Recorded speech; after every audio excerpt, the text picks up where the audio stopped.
Are the 1986 Boston Celtics the best team ever? Let's find out.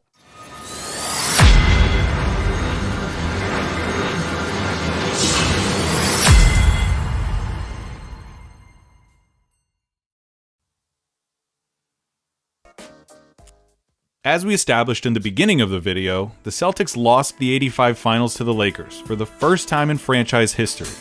The loss stung deep, and members of the team still believe that they let the series get away from them. With a newfound inspiration and the drive to reclaim what they believed was theirs, they tore through the league with one team in mind. The rivalry between the Celtics and the Lakers should need no background. Real quick, we're watching part 2. Part 1's on the page. I always ask everybody to give us a story on why they love basketball and give us a story on why you love Larry Legend. All right? Since the days of Jerry West and Elgin Baylor competing against Bill Russell and Bob Cousy, the two franchises have defined the NBA within and without. Today, the two franchises account for nearly half of all championships in NBA history. And the rivalry was never more intense than in the 80s. As Magic Johnson and Larry Bird presented their teams and their sport to the world. So we might as well just say that the Celtics and the Lakers were the 80s teams. Definitely the favorite teams of the 80s, because whenever we talk about basketball, those teams come up. Nothing else comes up. I know Larry went MVP 4, 5, 6, 80, 45, 56. You know, Magic probably had it the other time. So, yeah, they really was the team of the 80s. Since their iconic college basketball championship showdown, the two had assumed the role as battling titans, trading blows with one another, daring to push the boundaries of basketball to fit their own needs and desires.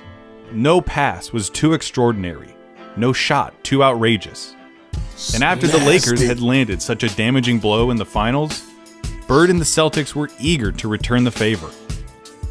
In the two regular season matchups between the two squads, the Celtics came away with victories both times against the defending champs. And while they no doubt enjoyed the bragging rights that this afforded them, their true crusade began in the playoffs. In round 1, they found themselves matched up with the 40-win Chicago Bulls and an extraordinary young guard named Michael Jordan.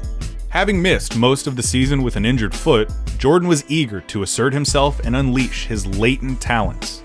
He did just that.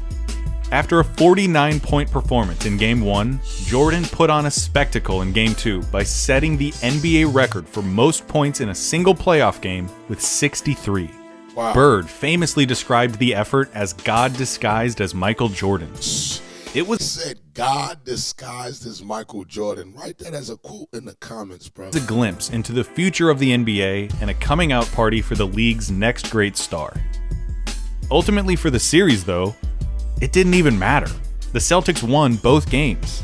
Not even such an extraordinary performance as Jordan's was enough to dent the armor of the Celtics, who then won Game 3 to sweep the series. And after killing God, I can't say that. In the next round, Boston was faced with MVP runner-up and the league's leading scorer, Dominique Wilkins, and his Atlanta Hawks. Though the Celtics had won all 4 of the regular season matchups with the Hawks, each contest was decided in the single digits, and most had come down to the final moments.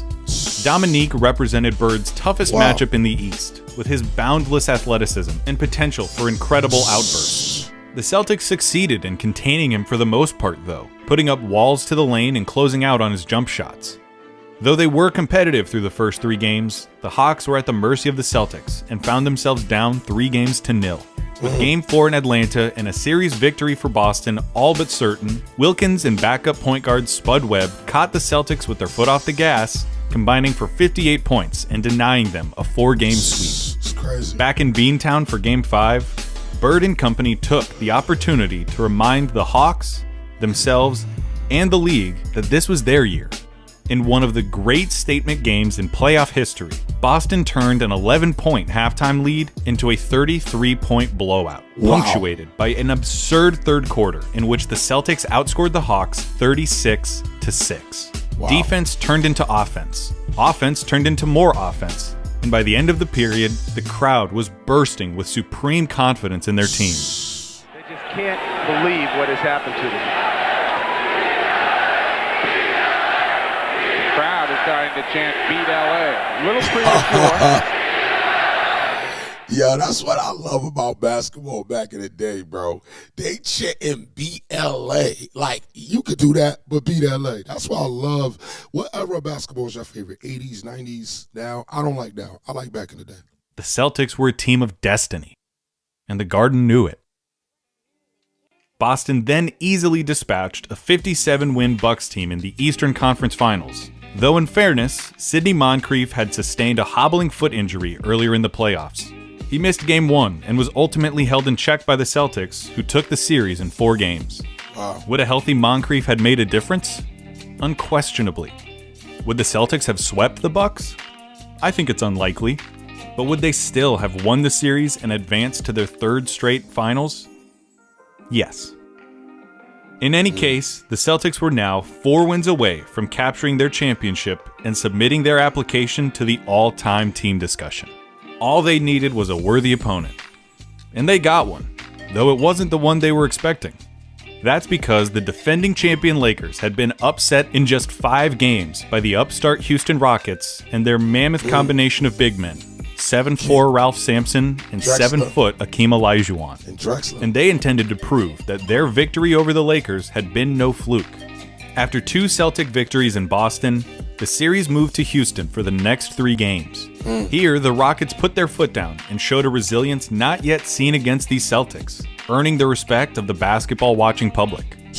They won Game 3 by 2 points, helped in large part to Sampson's 24-point, 22-rebound performance.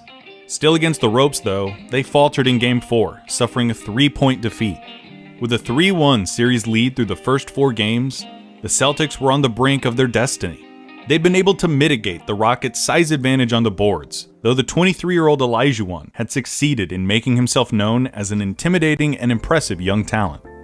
With Boston looking to close out their season with a championship in Game 5, Olajuwon played an inspired game with 34 points, 14 rebounds, and 8 blocks. Wow. The Rockets won and ensured that no championship would be hoisted on Houston's home floor, but not before damning their championship chances. Just into the second quarter of the game, Sampson had gotten a mismatch on 6'1" Jerry Seasting. After some pushing and jostling for position, Sampson turned around and delivered 2 quick, heavy blows to Seasting, igniting a bench-clearing altercation. Sampson was subsequently ejected from the game. If y'all want to watch that game, right fight, because I want to pull out. If y'all want to watch that game, tell me what game that is. Like what? Yeah, tell me about that game. And if you guys were at that game, tell me that. I never seen that. Though Olajuwon did carry the Rockets to a victory and forced a trip back to Boston, the Celtics were pissed. They were pissed that they'd let that game get away from them. They were pissed that they'd let Houston keep the series alive. And they were pissed that Sampson had squared off against a player over whom he had a 15-inch height advantage. Wow. At practice the day before Game 6, the players worked themselves into such a feverish lather, playing with so much physicality, that head coach Casey Jones had to call off practice. The Garden was no different. Wow. The fans were delirious, setting a new kind of record for malevolent trash talk, with most of their attention focused on the imposing Rockets center.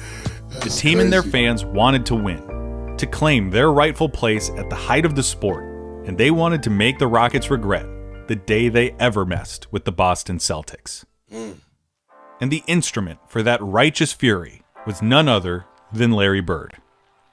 For one game, Larry Bird played a different sport, in what has been described and immortalized in many different ways as the greatest game he ever played. At first glance, you notice his box score wasn't all that sensational. 29 points, 11 rebounds, 12 assists on 47% shooting. He didn't score 60, it wasn't a near quadruple-double, and he hit no buzzer beaters. But you only have to watch the game to see that he was, in classic Bird fashion, everywhere, doing everything, at all times. Disrupting passing lanes, finding his teammates, even winning a jump ball against Olajuwon. He was the king, and basketball was his kingdom.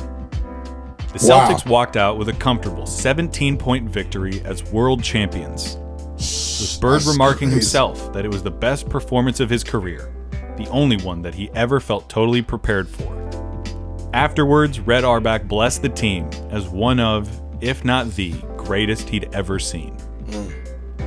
To recap, You take one of the most talented starting fives ever, composed of the greatest front court of all time, with the greatest forward tandem to ever play basketball, and watch them eviscerate their opponents with stifling two-way play, dazzling passes, suffocating defense, exquisite shooting, and sublime post-play.